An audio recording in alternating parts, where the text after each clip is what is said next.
Alrighty, spectators, we got a bonus episode right now. The NFL just dropped its calendar for the 2025 season. And for all you 49er faithful out there, we're going to dive into the schedule, see what games really stand out to us. I've brought in a very special guest today, one of my longtime buddies, Geoff. Geoff and I worked together for a couple of years at a tech company in San Francisco, and he was always great as a longtime season ticket holder for the 49ers, always had some great stories, and is a true longtime fan. So, Geoff, welcome to the show. Joe, thanks for having me. I appreciate being called a Niner insider that you would think about me as such. Right. I've been a Niner fan for so long, so happy to talk about them. They're one of my passions. Yeah, awesome. Yeah, it's and just maybe as a starting point too, why don't you talk about your history a little bit? I think this is really cool because this is a story of multiple generations, actually. That how you started as a fan and how you got into getting tickets and everything. Give us some background there. Indeed, I think like so many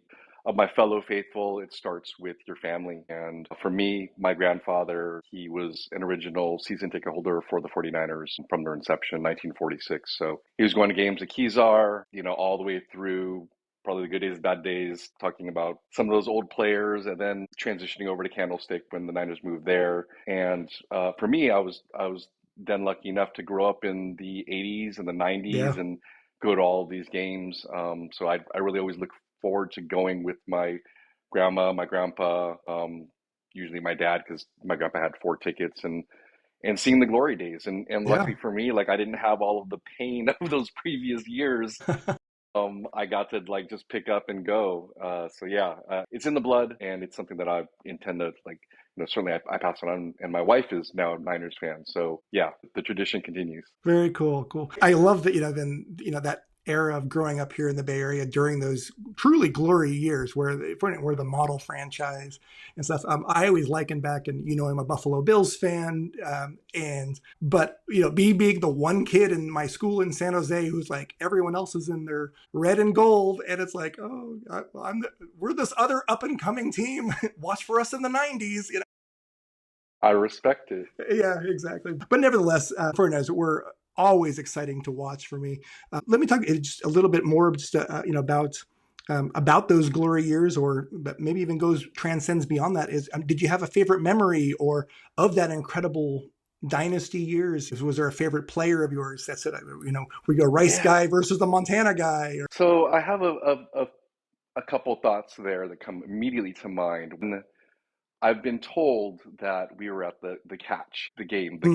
Yep. And at this game, I have a very specific memory, which is, if any listener's been to Candlestick, you know that there are kind of these ramps that are on the outside of the stadium. And I recall that there was a fight, and someone's hair got pulled out, and this ball of hair was just like kind of flowing in the Candlestick wind on that ramp. And that was just my earliest memory. I'm not 100% certain. I have to say that it was actually that game. I do remember the other team wearing silver, but it could have been the Detroit Lions and silver and their Honolulu blue. But that's one memory. The other memories, unfortunately, are mostly the losses. How Those funny. are the ones that stick with me the most. I was at the game where I thought we were going to three-peat, and we were playing the New York Giants and Jeff Hostetler, and a name that haunts Bills fans to this day, by the way. Yes, yeah. Because we would have went on to play the Bills. Of course, that was my longtime dream. Always was that. Yeah. Hey, like I'd get to have this great rivalry with my friends. Like these Bills were the 90s 49ers, but yeah, we never got to see it in the postseason. Once and for all, it could have been settled, and you would have had bragging rights or someone or your other friends. But yeah, that really was a painful memory because we were just running out the clock, and we run Roger Craig up the middle, and he fumbles, and they go on to kick that field goal, and we're out, and that hurt. That hurt a lot. So yeah, those, along with all the recent Super Bowl losses, those have just cut deep. But outside of that, like favorite players, of course, Jerry Rice, definitely Ronnie Lott. I tend to, he not as famous, I'd say, as like everyone thinks about Joe Montana and Jerry Rice. But Ronnie Lott and what he brought to the table in terms of just the forearm shivers and how he played the game, I'd say he's definitely my favorite defensive player. That's great. Just because we have a more recent history, you and I, is that I always like this one story where we're walking in the financial district of San Francisco one day, and you just out to lunch or something, and you kind of run into traffic without word, and I was like, what is going on? And you run up to a car and you're like, you said something to the driver, and I'm like, what is going on? It was Alden Smith driving, and you recognized him from somewhere. Is this right? I totally forgot about Yeah, that. and I it's can't like believe that I you forgot had about the that. mindset not only that you recognized him in the middle of traffic, but then kind of ran, and I don't know if you asked for a selfie or a autograph or what, or just said hello. Like, but I kind of remember that, and it was just like, oh my god, this guy will literally run into traffic for for his Yeah. teams. Now I'm wondering where that went because I'm pretty sure I did take a selfie. Maybe it's on Facebook somewhere. Okay, yeah, Yeah, it's a no-brainer for me. Alden certainly at the time, I think this was pre yeah. all of the PR and drama that he had going on. But I'd say probably if any Niner popped up, I probably wouldn't really hesitate. I did something similar. Jerry Rice, actually, this made me think of my memory of Jerry Rice. I was in Las Vegas and I was at a nightclub, and coming out of that nightclub at probably 5 a.m., 4 a.m., I saw Jerry Rice and I ran up and I got my selfie with him and showed him my Niner logo on my phone as my background. And I'm not going to hesitate, probably. And with respect, though, to their privacy, Of course, I yeah. think in those moments they seem to be approachable. But yeah, look, if he was having dinner with their family, I probably wouldn't do it. That's cool. That's cool. Yeah, I hadn't heard that one about Jerry Rice and all, but I've heard that he's always good for with fans, and always hear these Bay Area stories, people burning into him, and a very similar reaction is that he always takes time for that. So great to hear that. And one other thing too, just as we were chatting before the show a little bit, that I had thought that you had kept your season tickets, but I guess since the move to Levi's, you did not renew. And just for our listeners here, I'd love to just to hear that perspective about why that change, and was it again logistics, that pricing, all that. I'd love to hear what the factors were that led to that. Probably a difficult decision Oh, painful. there. Yeah, Yeah, so what happened is my grandfather and his season tickets, his run ended, I don't know the exact year, but let's say 6 years before the Niners left Candlestick. And at that point in time, I decided I wanted to buy my own season tickets because I wanted to go to the game. I really loved the fan experience. I love Candlestick as a pig, but it was our pig, yeah, and I loved the that whole experience. I was a little bit more youthful, so I was exuberant. I would lose my voice and really probably act a fool out there as well. So I bought my season tickets and had them for all the way through to the end of Candlestick. And then, certainly leading up, they were pitching that I could go and buy at Levi's, but the PSLs, the cost of PSLs, the trek down to Santa Clara, it all just didn't quite add up for me. I certainly actually had major regret, and after the fact, after everything was sold, and I started to look at the secondary market probably right before the season started down in Santa Clara, that inaugural season, and the price was just, it was even more. And so, yeah, I didn't do it, of course. And I've since had fits of regret too, especially when they started to rise back up and do yeah. good. But like, look, I maybe one day again, but yeah, that's how it transpired. Okay, cool. No, I appreciate that. Obviously, you mentioned the sentimental connection, of course, to Candlestick, and we get it. What's your impression now of Levi's? Now I'm trying to think how many years it's now been. We've been not quite 15 years, but over 10, right? That been down there. So how do you like it when you have gone to games at Levi's? How do you like that Yeah. experience, or what do you hate about it? Yeah, I think it was the first game down there. It was that I went to. I'm pretty sure it was either the Chicago Bears or Denver Broncos. So I have to fact check myself and go and look at that very first game. But I did go down during that inaugural season, and I'd have to say it didn't have any character for me at the time. Part of the fun and tradition at Candlestick was being able to tailgate in that parking lot. And that Oh, parking of lot was course. raucous. Like it was, Yeah. for better or worse, a heck of a party. And I participated at least in my own way, getting Yeah. in there and the hell that it was to get into Candlestick, and I'd find my place to make sure that I can get out as fast as possible too. But there was this tradition there, and the smell in the air, and being able to have alcohol out in the open and people throwing footballs, and I didn't see any of that in at least that first game at Levi's, we parked in a corporate lot. So it was just a parking lot. You could tell it was an office and they were selling parking available there. And there was signage that says no charcoal, no glass bottles. And okay, maybe fine. But then there were some people that started to throw a football and security came and said, no, no, no, sorry, no throwing a football. And in that moment, I was like, this is soulless. This isn't football. Exactly. Yeah, and I've seen and even been invited, to parties at Levi's, pre-games and things, but they're always, corporate things. And I just thought like a little bit of loss of that soul, that you mentioned and described. So I get it. In Santa Clara, I was raised in San Jose, but it was close enough to home for me where it's like, I was really excited about this prospect of the team moving down to the South Bay. Even went to a pitch for, hey, come, potentially buy season tickets. I remember going to that and quickly deciding that, hey, this isn't my team and where I want to drop all that money on PSLs and all that. So right. I get all that. And since then, I've gone to outdoor hockey games there. I've gone to concerts. I've gone to 49ers games. And I think it too recognizes that feeling of like it's still kind of searching for its identity there that Levi's is. In that, I don't know, I think it misses out a lot of that character. And I don't know, we'll have to see, if time changes that, or is it just, hey, this is the new modern, big world? I tend to think that it's grown. Like I go to games, I usually go to one a year, certainly of the last kind of like 5 years. And I think it's more familiar. There's a little bit more wear in. Some of the modern aspects absolutely appeal to me. The sound system, there isn't like that weird echo that Candlestick would have. It's just nicely booming. The visual effects, the foghorns to say that you're when the game is started. Actually, I think we actually have that at Candlestick, so I take that back. But I think there's a little bit more character, but it is very generic, and that's harder to feel like home for me. Yeah. And I do like at the Levi that even like last year I went to a game and I'm trying to think which one I went. Maybe it was one of the Seattle games. But the third down chance, where the whole stadium grunts and the 49ers were not having. Yeah, exactly. Well, that's the first down. Sorry. Yeah. Yeah. Oh, okay. Was that? Yeah. But how cool is that? Like, again, even in a bad season, like 100% of the fans are all cheering that, like just for a small play, like getting a first down. And I love that energy throughout the entire game. So that I do appreciate. The other funny thing I like, is when I think of Candlestick, I of course think of this crazy microclimate where no matter what the day was, it was going to be the coldest spot in the world at Candlestick.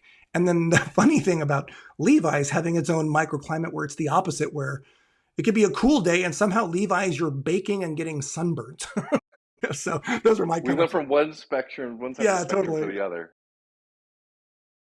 Well, it'll be exciting. The 49ers will host, or excuse me, Levi's will host their second Super Bowl here this year. So who knows? So maybe we'll see who comes in for that one. But let's take a look now at the 2025 schedule just released yesterday. Niners coming off of a rough season last year. I'd love to just get maybe quick impressions of the schedule. Like, were there any standout games or matchups? Do you like the schedule all in all? Do you think it's an easier one, or one where maybe you could find some redemption? What are you thinking? I tend to look like probably any fan, you start to look at like, do we have primetime games, or definitely week one, who are we playing week one? I had already known that we were supposed to have one of or the easiest schedule. So that already felt like, all right, we're maybe not predicted to be as good as we've been in the previous year. So at least we have that going for us. So how easy is it? And then, I typically look for like my favorite rivalries. And for me, that's the Seahawks. I mean, the pain of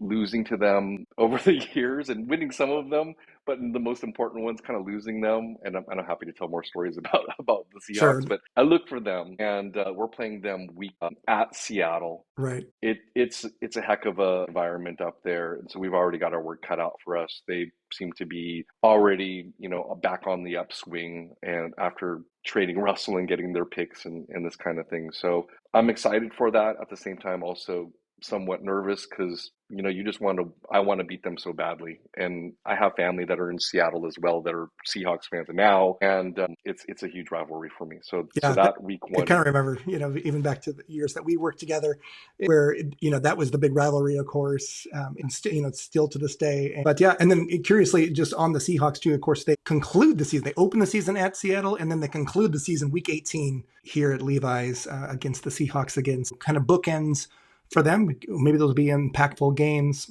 yet to be seen. How do you like the NFC West? The Rams are going to be atop there, or do you see any movements? Niners making any moves? Or That's a great question. I've followed our draft and I saw some movement with, say, Cooper Cup going to Seattle. And I mean, I don't feel like I've maybe kept up as much. The receiver that played for the Raiders, Devontae Adams, going to the Rams as well. I had some dark horse hope that he might have came to the Niners, but I tend to think that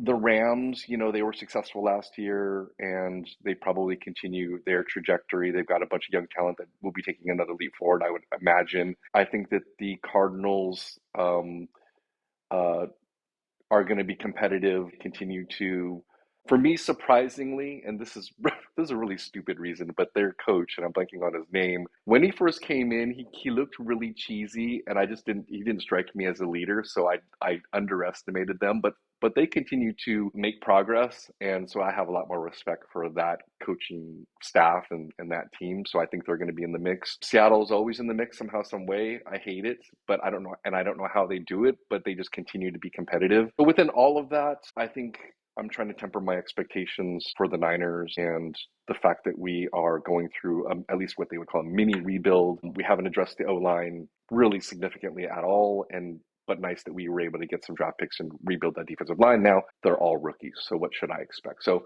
yeah, it'll be competitive. I think the NFC West will be extremely competitive. If you were to pull the gun to my head and say, Geoff, who's going to take the crown? I'd probably go the Rams. And I yeah. hate to say it, but yeah. Yeah, I get you. And in a season or an off season, excuse me, where the Niners, really are retooling kind of all across the board and so forth. You mentioned the offensive line, and so what do you think is their biggest need right now? Great question. I think that our right tackle isn't a difference maker. And again, I'm blanking on his name right now, but he's, I think, a former seventh round pick. He can be, people can get around him. Maybe he's an okay run blocker, but it's that position, the right tackle position, immediately comes to mind.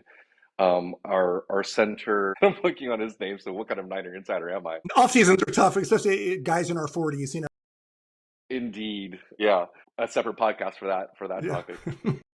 Our center is kind of a retread journeyman type. He's not a huge difference maker. I feel like in the worst moments in the game, someone is breaking through and creating pressure for Purdy. And then yeah, either guard as well. Sorry, I shouldn't say either guard. Our right guard, Dominic Pooney, what a find in the third round. I don't think he was a Pro Bowler. I do feel like he's got that potential to be a Pro Bowler. So I don't know if we got lucky or kudos to the talent evaluation staff, the scouting team, personnel team, whatever you call them. We found one building block there. Of course, we've got Trent Williams at left tackle. How much longer can he last? Hopefully, at least another couple of years in my mind. So a lot of holes there, Joseph. I don't really, I couldn't pick Yeah, one I think to say that's the key too, because I yeah. feel like if you protect Brock, he's successful. If you can't protect him, he's terrible. And that's My homer instinct says he's not terrible, but yeah. you've got any I won't quarterback. say terrible, but Yeah, I mean, I'll say he struggled last protection. year when there was problems on the offensive line. I'll put it that way. Yeah, he's got to And run for his life. yeah, and not to his strengths. So I agree that probably is where they hopefully take some improvements there. On the defensive side of the ball, bringing back here, I'm drawing blanks. Who's their defensive coordinator? Robert Saleh. Yeah, yeah, Robert thank you. Saleh. Yeah. That's a huge win for us. I Yeah, mean, exactly. I love that move, bringing him back, and hopefully has that stench of the New York Jets off of him. So, work with the Green Bay Packers and it was like, yeah, it was kind of like his therapy. So there yeah. is this notion of getting Okay. that stench off of him. I do Yeah. believe it. He's going to be renewed. Like, yeah, let me show you Yeah. who I really am. Yeah. And then some exciting news just yesterday, the Niners actually signing their first round pick from this year, Michael Williams. That was, have that locked down already. So it looks like he is, slated to, have an impact in his rookie year. as well. But well, cool. Alrighty. So yeah, other thoughts just on the schedule. Was there a game that stood out to you as, hey, this is going to be a critical one, or just one that you'd love to see, or either go down to Levi's for, or travel on the road for? I haven't done a road game in a long time, and I was looking at the schedule for that purpose. And the New York Giants one stood out to me on week 9, November 2nd. It would seem to be a winnable game, so I like that, Yeah, to be able to think that, I'd get my money's worth in that regard. And then New York is a city. What else could you of say other course. than it's the Big Apple? And I'd love to possibly go out there with my wife and make it a whole extended weekend, and then get there, get that fan experience. It's really interesting to go into an opposing team stadium and that fan experience. I think not that I've done a lot of them, but I do know Yeah. Seattle's pretty darn well, and Mm-hmm. it's fun. It's fun to be the opposing team. At the same time, try to be respectful, try to maybe keep your head down a little bit and that kind of thing. But yeah, the New York Giants are come to mind for that That'd be a type cool of. one. Yeah, yeah. How about home games? Do you know which home games you think you'll go to? Or are they be more of a at the moment? It'll be, I usually wait. I don't know if I'm trying to recall if they did that last year, this past year. I think maybe they killed it because they got rid of so-called Ticketmaster fees. But I would usually wait until the very beginning, like maybe it was the week before the season starts. They would hype it up by saying no ticket fees, and Oh, okay. Yep. that's usually when I would jump and just get a ticket. Usually the problem with that is the most popular games are really expensive. So, yeah. Yeah. So yeah, you throw out the Cowboys games or like the Detroit Lions game is like, yeah, those were going to be pretty darn pricey. So I usually went for like, second or third tier team. This year, the Carolina Panthers are interesting to me. I immediately think about Steph Curry, not that I'd meet him there, but Right. Right.